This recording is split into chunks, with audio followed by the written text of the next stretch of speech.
ఆ తర్వాత మన ఋషుల యొక్క ఆలోచన ఏంటి, వాళ్ళ భావాలేంటి, మనం 100% సుఖంగా, సంతోషంగా ఎలా ఉండాలి అనేటువంటి విషయంగానే ఆ మహానుభావులు చెప్పటం జరిగింది తప్ప, వాళ్ళు ఇంకెక్కడో స్వర్గం ఉంటుంది, నరకం ఉంటుంది, నువ్వు పాపం చేసావు నరకానికి పోతావు, పుణ్యం చేసావు స్వర్గానికి వెళతామని వాళ్ళు ఏం చెప్పాల. ఈ స్వర్గము నరకము కూడా మన మనసు యొక్క మానసిక స్థితే. మన మనసు మనకి పవిత్రంగా ఉంది, తర్వాత మనకు స్నేహంగా ఉంది, అది స్వర్గం. అలా కాకుండా మనసు నిన్ను ఇబ్బంది పెడుతోంది, రకరకాల ఆలోచనలు, కోరికలు 24 గంటలు ప్రపంచం చుట్టూ తిరుగుతోంది. ఆ తర్వాత భౌతికంగా వస్తువులు మన ఇబ్బంది పెడుతున్నాయి, మనుషులు ఇబ్బంది పెడుతున్నారు, మనం వాళ్ళని ఇబ్బంది పెడుతున్నాం. ఇటువంటి స్థితిలో ఉన్నటువంటి మన మనసు ఎలా ఉంటుంది? దుఃఖంగా ఉంటుంది. నిజంగా చెప్పాలంటే దుఃఖంగా ఉన్న మనసు దుఃఖం గురించి ఆలోచిస్తుంది, తన సమస్యల్లో నుంచి ఆలోచిస్తుంది తప్ప ఎక్కడో భగవతత్వం ఉంది, లేదు ఎక్కడో ఉంటే మనం సంతోషంగా ఉండగలుగుతాము అనేటువంటి విషయంగా ఆలోచన చేసేటువంటి శక్తి మన మనసుకు ఉండదు. మన ఋషులు చెప్పింది ఏంటి? దుఃఖం అనేది నిజంగా లేదు. ఎవరికి లేదు? దుఃఖపడేవాడు లేకపోతే దుఃఖమే లేదు.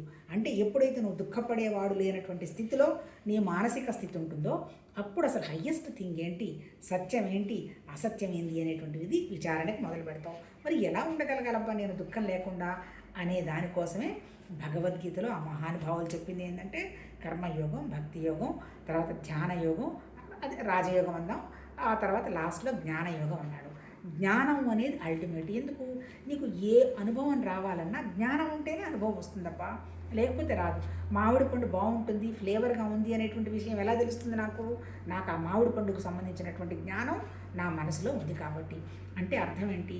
ఈవెన్ నేను సంతోషంగా సుఖంగా ఉండాలి అనేటువంటి విషయంగా నువ్వు ముందుకు వెళ్ళాలన్నా నేను సంతోషంగా ఉండేటువంటి స్థితి ఉన్నది, భౌతిక అయినటువంటి విషయాలకు విలువ ఇవ్వకపోతే అనేటువంటి ఆ అవగాహన జ్ఞానం మనకు ఉండాలి. మరి ఆ జ్ఞానం ఎలా తెచ్చుకోవాలనేటువంటి విషయమే భగవద్గీత బోధించడం జరిగింది. శరీరం ఉంది కదా, ప్రాణశక్తి ఉంది కదా, మానశక్తి ఉంది కదా, ఈ మూడు కలిపి నా కోసము, నా కోరికల కోసం కనుక పనిచేయకుండా కనుక ఉండగలిగితే దాంట్లో వచ్చేటువంటి లాభ నష్టాలు నాకేం సంబంధం లేదు. ఎప్పుడైతే లాభ నష్టాలు నాకు సంబంధం లేదో నా మనసు నిశ్చలమవుతుంది, నా బుద్ధికి వికాసం కలుగుతుంది. భగవద్గీతలో కర్మ గురించి చెప్పింది అదే. కర్మ వల్ల ఏమీ కాదు, నీ మనసు బుద్ధి నిశ్చలమవుతుంది. అప్పుడు నువ్వు సత్యం ఏంటి, అసత్యం ఏంటి అని గ్రహిస్తావు. రెండోది ఏంటి? యోగం అన్నాడు. యోగం అంటే మన ఇంద్రియాలని, మన మనసుని కంట్రోల్ పెట్టడం. ఇక్కడ కూడా నువ్వు వాటిని కంట్రోల్ పెడితే నీకేదో స్వర్గం వస్తుందని చెప్పలే. ఇక్కడ కూడా ఏమవుతుంది? మనసుకి నిశ్చలత్వం వస్తుంది, బుద్ధికి వికాసం వస్తుంది. మూడోది ఏంటి? భక్తి. అనన్యమైన భక్తి, అన్నిటికంటే అత్యున్నతమైనది భక్తి అన్నట్టు చెప్తారు. ఎందుకు? ఈ భక్తిలో డివోటీకి వేవ్ ఉండవు. ఎక్కడ చూసినా భగవతత్వ భావన ఉంటూ ఉన్నప్పుడు మనసు ఒకే విషయం మీదకి వస్తుంది. ఎప్పుడైతే ఒక విషయం మీద